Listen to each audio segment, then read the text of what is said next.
Comme annoncé, la passerelle a procédé ce vendredi au lancement des travaux de la table de concertation politique.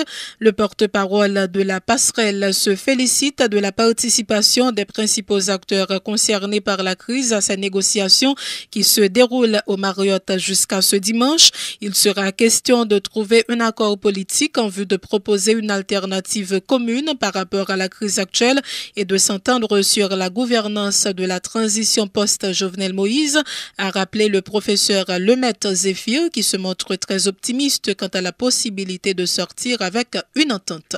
Ces précisions au micro de Diego Scholl et de Jean-Louis Fanfan. Qui ça n'a concerté? N'a concerté sous difficulté nous gagnons aujourd'hui, nous tous connaissons. Haïti a une crise sociale, politique, économique et tout secteur dans la société à reconnaître nous pas capable de continuer comme ça. Et tout secteur ça qui est représenté là, il dit pas de solution pour la crise ça si le président Jovenel Moïse pas démissionné. Et tout le monde qui l'a eu est clair sur ça. Mais ça qu'on va discuter qui est objet de concertation, c'est comment on a fait pour nous remplacer le président de la République là, comment on a fait pour nous choisir un premier ministre, comment on a fait pour nous former un gouvernement, qui mandat le gouvernement ça a gagné. Et puisque le Parlement n'a pas existé, qui organe qui a gagné pour contrôler le travail du gouvernement de transition. Nous avons une dernière ligne droite et moi, nous tous qui là, nous venons avec toute bonne foi. Nous croyons que le secteur opposition politique là voulait jouer nous entente. Nous croyons que la société civile là voulait jouer nous entente. Nous-mêmes, passerelle là, nous là pour nous faciliter l'entente là. Nous étions optimistes. Dans ce sens, si ça y a parlé avec nous, ils ont décidé sous la ligne où ils aller, moi je pense que nous avons joué un accord politique.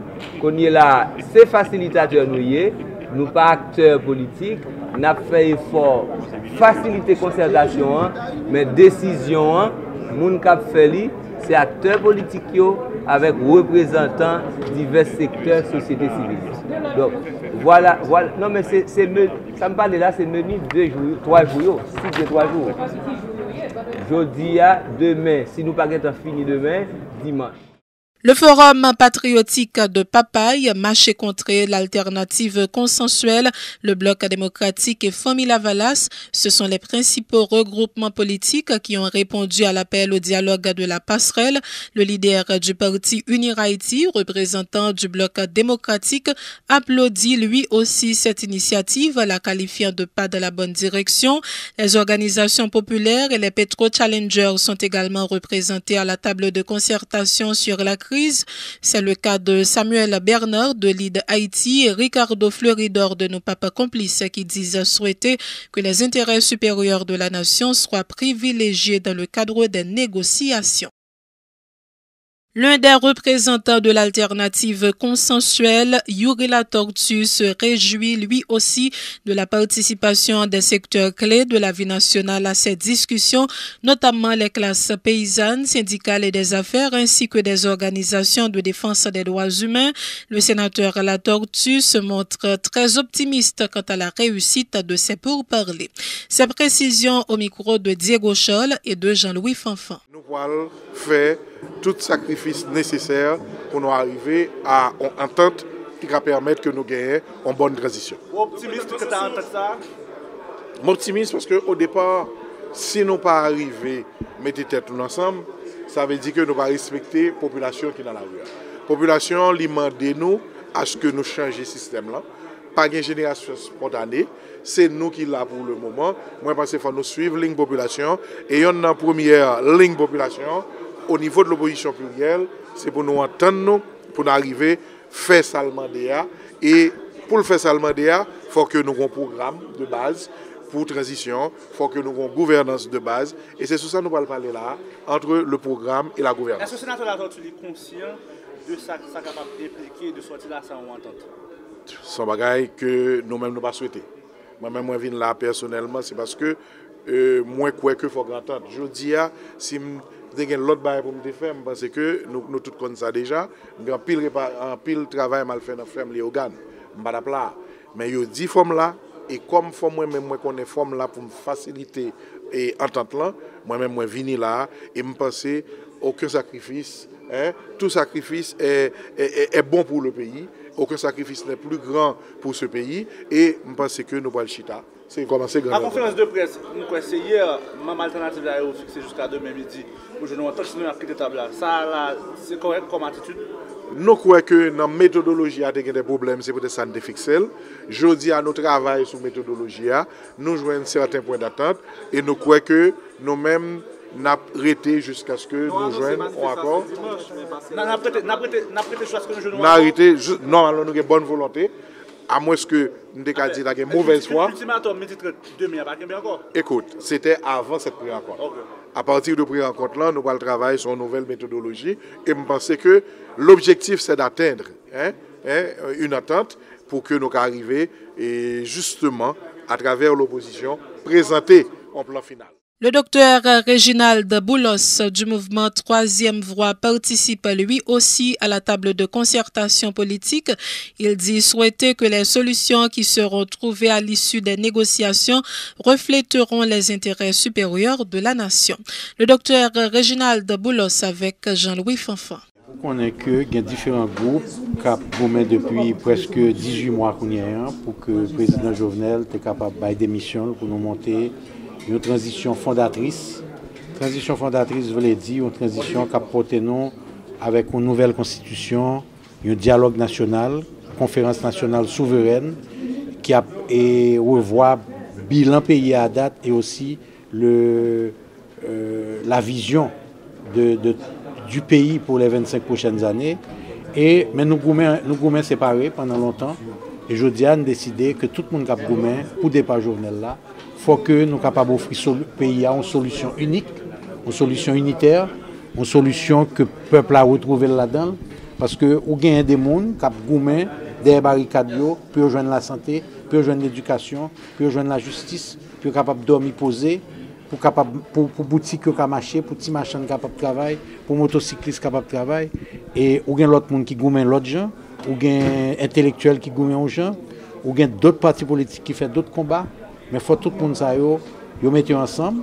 Et un seul dénominateur dans mettre ensemble, c'est les revendications peuple là, qui c'est changement total capital et qui sont demandes qui légitimes. Les signataires de l'alternative consensuelle pour la refondation de l'État annoncent une grande manifestation dimanche à la capitale. Cette manif partira des différents points habituels de rassemblement pour se rendre à Pétionville en passant par Delma, a informé le sénateur Nenel Kassi qui dit souhaiter que l'initiative de la passerelle débouche sur une entente samedi avant midi. Le sénateur Nenel Kassi est au micro de Jean-Louis Fanfan. Nous voulons, côté n'a parlé là, pour tout le monde engagé dans la mobilisation, tout le monde qui compte le système ça, tout le monde qui pour Jovenel quitter le pouvoir, tout le monde qui compte répression. Mais nous dit, le peuple a mouru, le peuple a tombé, il y a des gens qui sont en prison, il y a des gens qui sont cabane de l'hôpital. Nous ne sommes pas capables de chiter sur une table de négociation qui propose comme si pas de gens qui t'a mouru, comme si pas de gens qui couchent sur cabane de l'hôpital. Il faut que la négociation soit finie. Et c'est dans ce sens que pendant qu'on dit dimanche, avec tout le secteur de la vie nationale, nous allons piler béton pour exprimer des accords avec le pouvoir qu'il a, avec le système, de façon pacifique.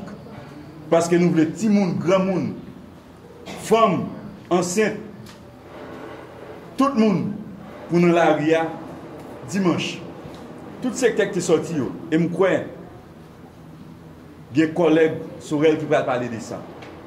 Je crois qu'il y a des signaux qui commencent à lancer. Nous avons entendu hier soir Pasteur Mackinson qui dit Pasteur dans la rue.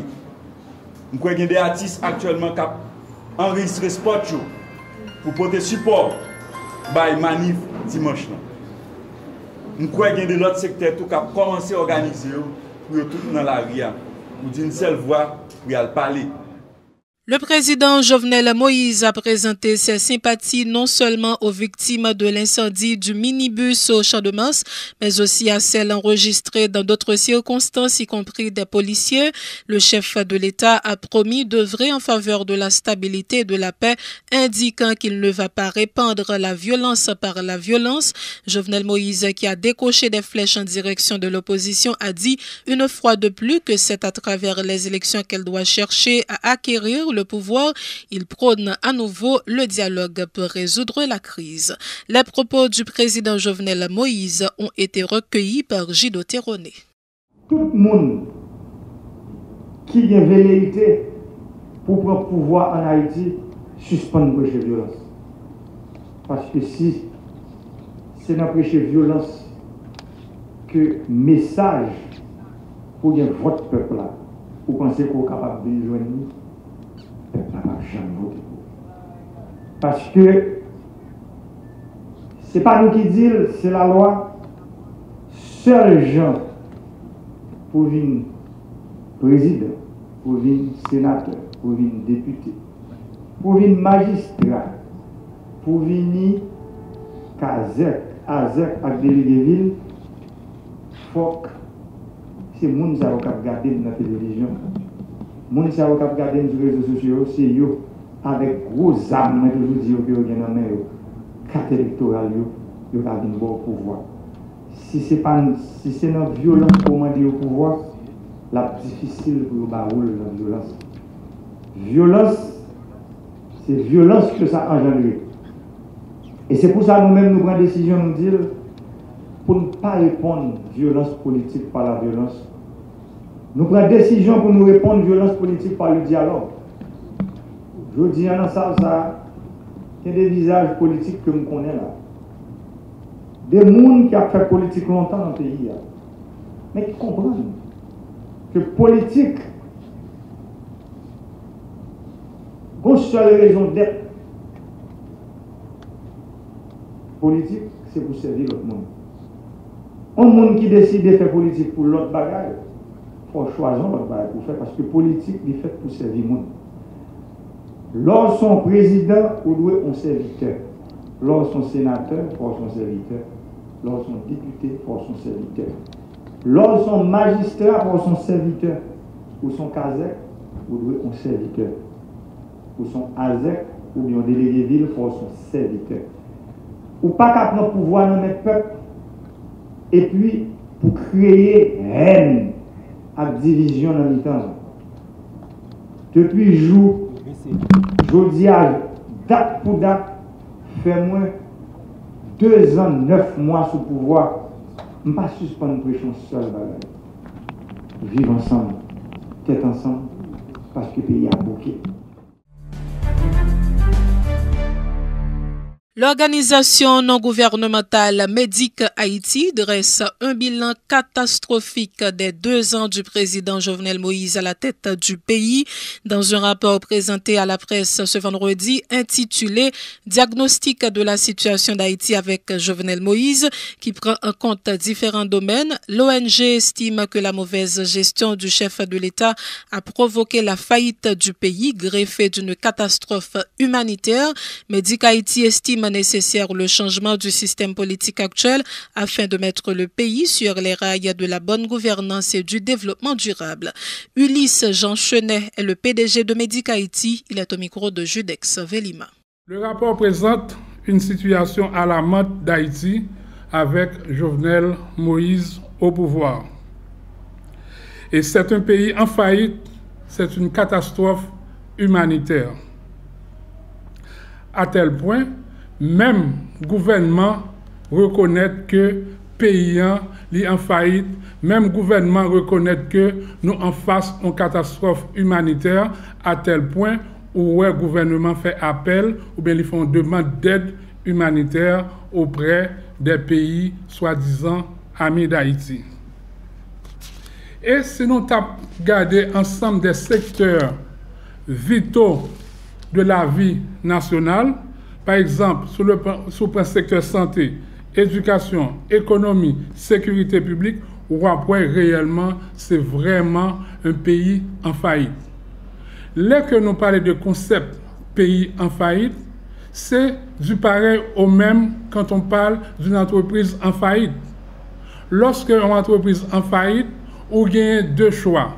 Soit que ou garder l'entreprise là, ou bien ou reviser le système là. Si on laisse l'entreprise aller en péril, on va laisser tomber. Mais si vous voulez l'entreprise refaire surface, ou gagner pour reviser le système gestion entreprise.